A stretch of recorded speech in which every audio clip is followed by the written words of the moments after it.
विभीषण भी है, परशुराम भगवान भी है, हनुमान जी भी है। 7 लोग जो अमर हैं उनमें परशुराम भगवान भी हैं और 8वें हैं मार्कंडेय ऋषि। इधर महाराज जनक ने एक पत्रिका लिखी, उस पत्रिका को लेके दूत अवध में गए, जिसे आप लोग लघुन पत्रिका कहते हैं। और उस पत्रिका को महाराज दशरथ ने जब, यद्यपि ये लघुन पत्रिका नहीं थी, लघुन पत्रिका तो ब्रह्मा जी ने बारात के आ जाने पर जनकपुर में ही बनाई थी। बारात जनकपुर में पहुंच गई, तब तक भी शादी की तिथि किसी को मालूम नहीं थी। अग्रहण सुदी पंचमी को भगवान का विवाह हुआ और ये लगुन ब्रह्मा जी ने निकाली थी। केवल धनुष तोड़ा है आपके बेटों ने और मेरी प्रतिज्ञा के अनुसार आप बारात लेकर आओ और मेरी बेटी का विवाह करके ले जाओ, ऐसे एक पत्रिका लिखी। दूत लेकर अवध में गए और जैसे ही महाराज दशरथ ने उस पत्रिका को पढ़ा, आंख में आंसू आ गए, भाव के आंसू बह गए। क्योंकि संतान जब अच्छा काम करती है तो माँ बाप बहुत प्रसन्न होते हैं, और किसी व्यक्ति की औलाद जब दुष्कर्म करने लगती है तो माँ बाप बहुत दुखी होते हैं। अच्छा कर्म करने वाले को तो उसके पितृ भी पितृलोक से आशीर्वाद देते हैं। जिन बुजुर्गों की पितरों की संपत्ति को आप खा रहे हो, उस संपत्ति का जब आप दुरुपयोग करते हो, उसे धर्म में नहीं लगाते हो, तो वो पूर्वज तुम्हारे तुम्हें बहुत श्राप देते हैं। और पूर्वजों के द्वारा अर्जित संपत्ति का सदुपयोग यदि सत्संग, भजन, कीर्तन, धर्म के लिए किया जाएगा तो वहां से आपको वो भी आशीर्वाद देंगे। महाराज दशरथ बड़े प्रसन्न हुए। मेरे बेटों ने 10-10 हजार राजाओं से जो रस नहीं टूटा उसको तोड़ा है। तुम नीके और नयन निहारे, तुमने उन्हें ठीक से देखा है। दूतों ने कहा हाँ महाराज, वे कुशल पूर्वक है। दशरथ जी ने बारात तैयार की और बिना दूल्हे की बारात अयोध्या से जनकपुर के लिए रवाना हुई। राम जी की अजब बारात, अजब बारात है ये। और अजब कैसी है? राम जी की अजब बारात अवध से मिथिला चली। राम जी की अजब बारात अवध से मिथिला चली। राम जी की, श्री राम जी की, श्री राम जी की अजब बारात अवध से मिथिला चली। श्री राम जी की अजब बारात अवध से मिथिला चली।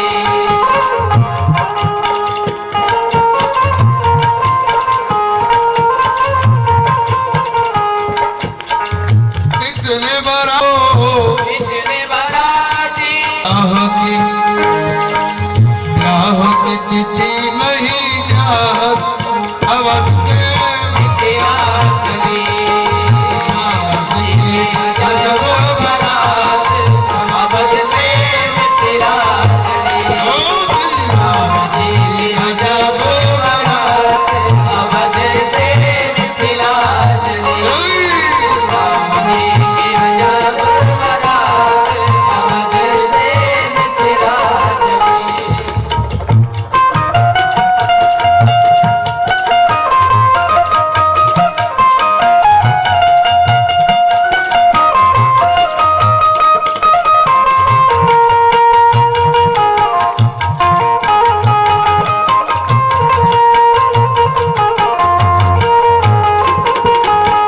माथे पे चलने हाथ में माला, माथे पे चलने हाथ में माला।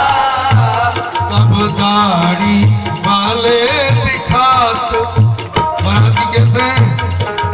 सबके हाथ में माला है, माथे पे चंदन लगा है, सब दाढ़ी वाले दिखात अवध से मिथिला चली। श्री राम जी की अजब अजब बारात बारात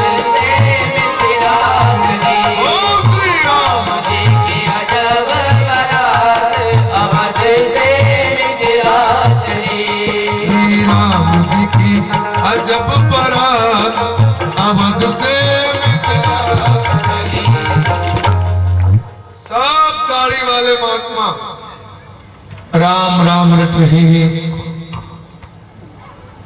माथे पे चंदन लगा है। जनकपुर के निकट बारात पहुंची। महाराज जनक ने नगर के बाहर बारात के विश्राम की व्यवस्था की थी। श्री राम लक्ष्मण जी को लेकर विश्वामित्र जी गए। सुंदर दुल्हा बने सरकार श्री राम। घोड़े पर बैठकर जैसे ही प्रवेश किया जनकपुर में, आहा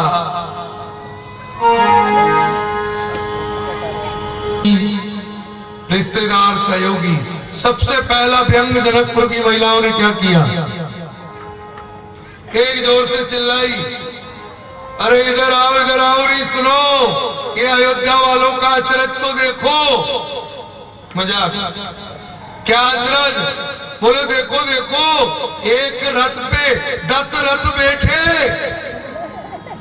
क्या कह रही है? एक रथ पे 10 रथ बैठे। अब कह तो सही रही है, लेकिन वो गिनती करवा रही है, 1 2 3 4 5 6 7 8 9 10, एक रथ पे। तो सब देखने लगी। तो सबने कहा कि भाई एक रथ पे एक आदमी बैठा दिखाई दे रहा है, और तू कह रही कि एक रथ पे 10 रथ बैठे। रथ पे रथ कैसे बैठते होंगे, कैसे रखा? तब उसने हंस के कहा, सुनो, अपनी सहेली सीता जो है ना, उनका ससुराल जी को नाम दशरथ है, इसलिए तो मैं कह रही हूँ कि एक रथ पे 10 रथ बैठे। वो बैठे थे, एक रथ पे 10 रथ बैठे। जैसे ही महल में प्रवेश करने लगे श्री राम जी, आप जानते हैं दूल्हा जब ससुराल के घर में प्रवेश करता है तो दरवाजे पे एक कार्यक्रम होता है, वो तलवार से वो नहीं बोले होगे तोरण मारने को, हाँ तोरण मारवा को एक कार्यक्रम होवे। अच्छा, कई बार दूल्हा तोरण मारते समय अड़ जाता है ना, तो उसकी जो मांग होती है वो पूरी करनी पड़ती है ना? हाँ, आजकल तो दूल्हा, हर दूल्हा अड़ जाता है आजकल तो। तोरण तभी मारूंगा, मुझे चाहिए मारुति कार। घरवाली मिल जाए भले ही बिल्कुल बेकार, लेकिन मारे चाहिए। अब कार की मांग होने लगी, पहले मोटरसाइकिल मांगते थे। सुनो, तोरण तभी मारूंगा, मुझे मोटरसाइकिल चाहिए राजदूत। घरवाली आ जाए भले ही जमदूत, लेकिन मोटरसाइकिल चाहिए। अच्छा, ये तोरण मारने की परंपरा कब से चली नहीं मालूम होगा आपको। राजकुमार शादी के लिए बारात लेके राजा के दरवाजे पर आ जाया करते थे। लड़की एक ही है और राजकुमार आ गए कई। तब क्या होता था, दरवाजे पर उन राजकुमारों में आपस में युद्ध होता था, और जो जीत जाता था उसकी जो मांग होती थी वो बेटी के बाप को पूरी करनी पड़ती थी, क्योंकि वो जीता है, और लड़की का विवाह भी करना पड़ता था। तो इसको कहते हैं तोरण मारना। लेकिन अब कहाँ लड़ाई होती है, अब तो वो लकड़ी के मिट्टू में तलवार टिकाने से पहले कार मांग रहा है।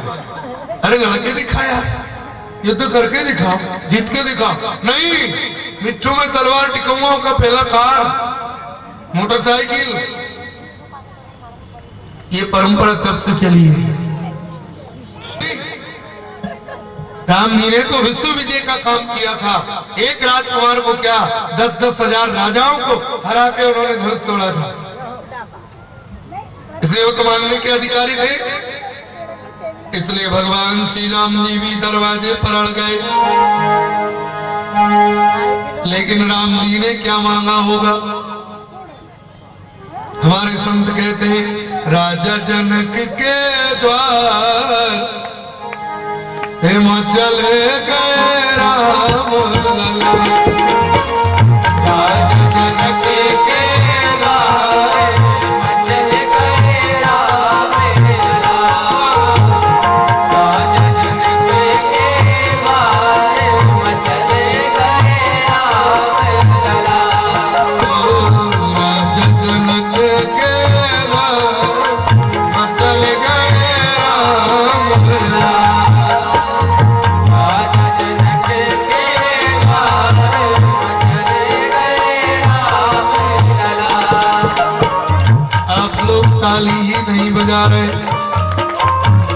क्या पता आपको क्यों बार बार कहना पड़ता है, क्या पता आप लोग भक्का भले चल गए राज जनक के द्वार मचल गए राम लला। तोरण की प्रिया दरवाजा पे, तोरण की बिरिया दरवाजा पे, तोरण की प्रिया दरवाजा पे, तोरण की बिरिया दरवाजा पे, मांग रहे राम लला, मांग रहे राम लला, मचल गए राम लला। राज जनक के द्वार मचल गए राम लला।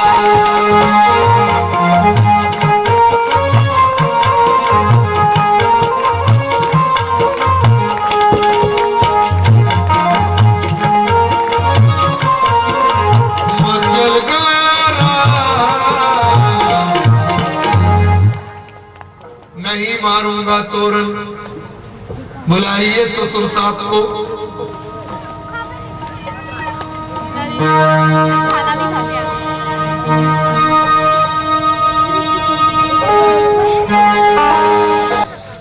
सुनैना जी आई और कहा मांगिए महाराज, आपको क्या चाहिए?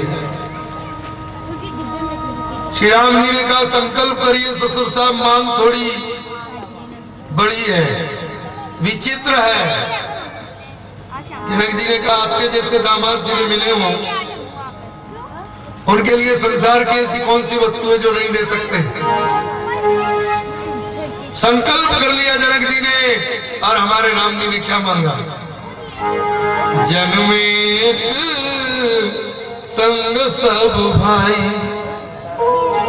भोजन शयन के लड़काई।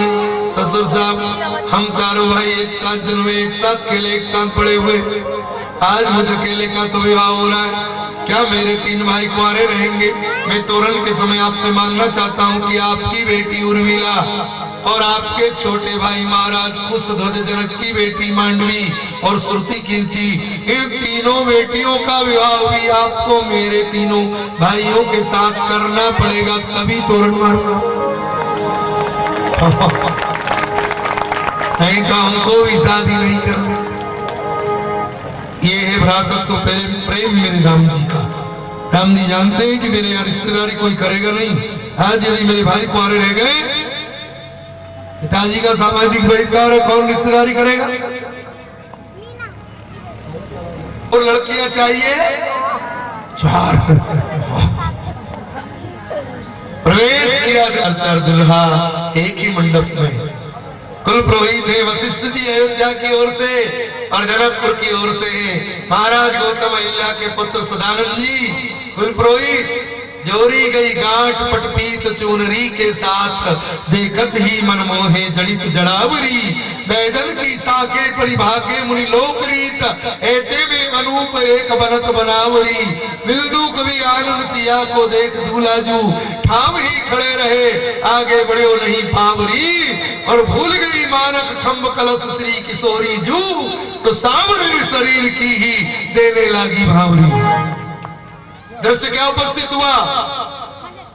मंगल फेरे हो रहे थे, हवन वेदी, और वो लकड़ी को एक बीच में लगाया कर खाई बोले भी के मंडप बोले और की परिक्रमा करे वैसे लगे रहे। हवन वेदी का साथ है मंडप और हवन वेदी अपना भी हुआ है, समझ सोचो कि अपना नहीं हुआ, होया नहीं साहब, लेकिन बहुत छोटों को मैं जदीब करवा दिया सब कार्यक्रम। दादा दादी ने बचपन में मैं बाबाओं की जमात में भाग भाग के जाता था। हाँ 15-16 वर्ष का था, कभी जमात में भग जाओ, कभी रामलीला में भग जाओ, कभी कहाँ चले जाओ। तो घर वालों ने सोचा कि बाबा ना बन जाए, इसलिए जल्दी से 16-17 वर्ष में चक्कर लगवा दिए। क्या कर लिया बाद में? मेरे भाई भाई मानव खम्ब और हवन वेदी की परिक्रमा हो रही थी। जानकी जी बहुत प्रसन्न थी। तो जानकी जी की प्रसन्नता को देखकर भगवान श्री राम जी एक जगह खड़े रहे। आगे बढ़ो नहीं पावरी तो भूल गई मानक खम, कलश श्री किशोरी जू और साबुरे शरीर की ही देव लगी भौरी। भगवान जब एक जगह खड़े रह गए तो जानकी जी वो हवन वेदी की और मंडप की परिक्रमा करना तो भूल गई और भगवान श्री राम जी के ही चक्कर लगाने लगी। हर चाप तिलक सब से लेना मिला अब तिलक सब तेरा मिला, अब तिलक सब तेरे मुझसे लेना मिला, लेना मिला कि मुझसे लेना मिला, लेना मिला के मुझसे लेना मिला के,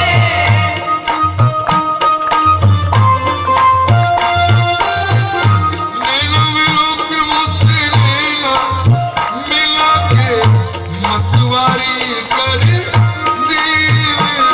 से लेना मिला के मतवारी कर दी, तेरे मुझसे लेना मिला के मतवारी कर दी, तेरे मुझसे लेना मिला के।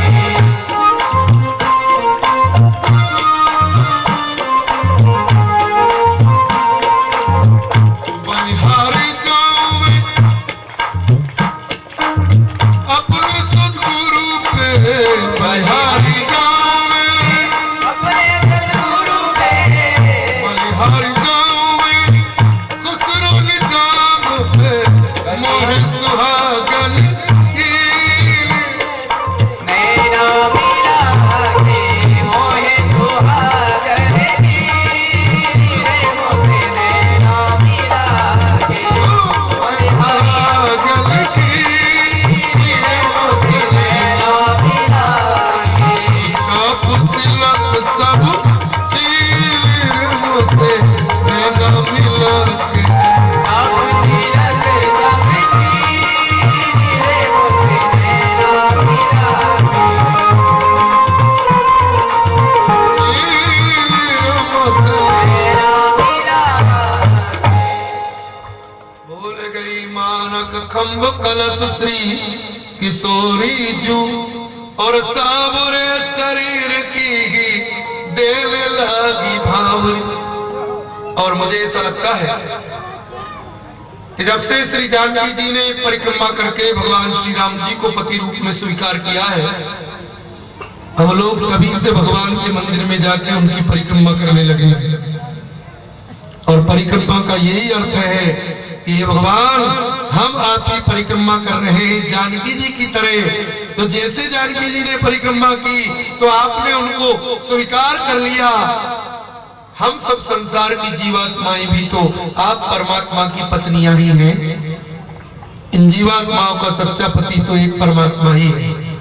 कबीर साहब ने कहा, लिखा लिखी की बात नहीं, ये देखा देखी की बात, दुल्हा दुल्हन मिल गए तो फीकी पड़ी बारात। कौन दुल्हा? वो। और दुल्हन कौन? जीवात्मा।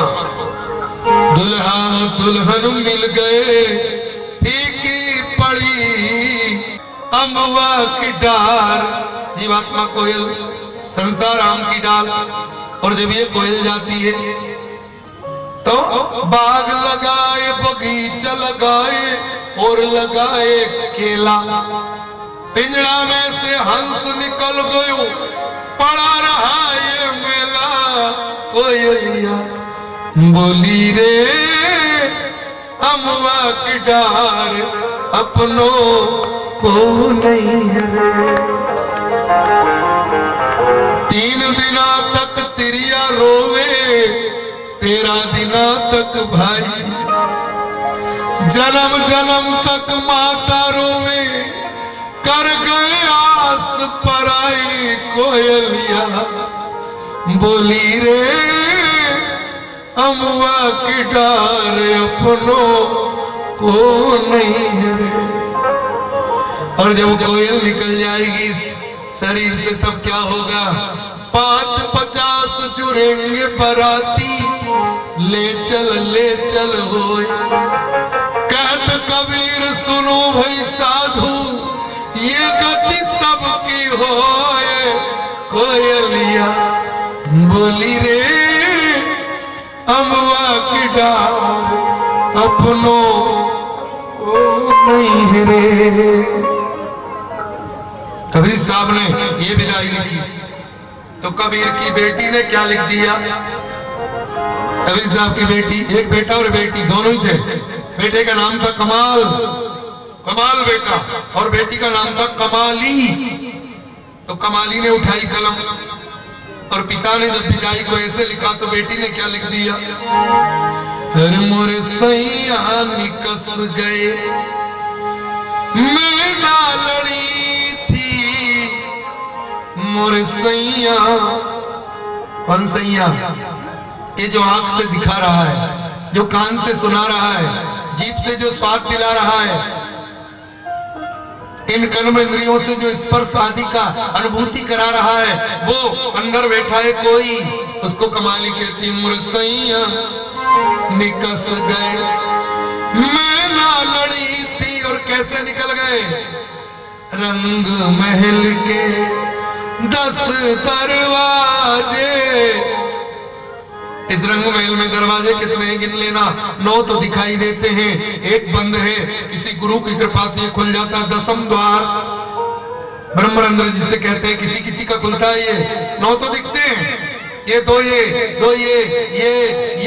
मूत्र द्वार, गुदा द्वार, ये ऐसे करके 9 तो दिखाई देते हैं, लेकिन 10वां, इसलिए कमाली कह रही रंग महल के 10 दरवाजे, ना जाने कौन सी खिड़की खुली थी, मुरसैया निकस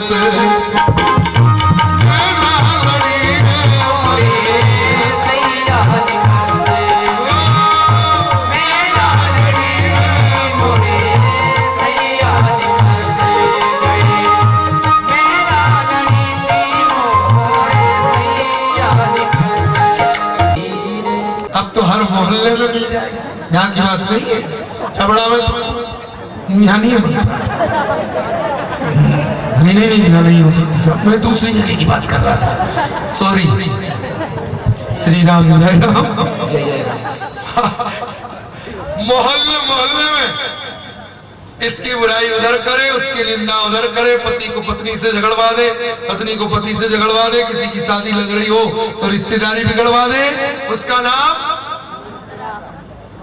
पड़ोसन के पास जाके अपनी बहू की बुराई करने लगे।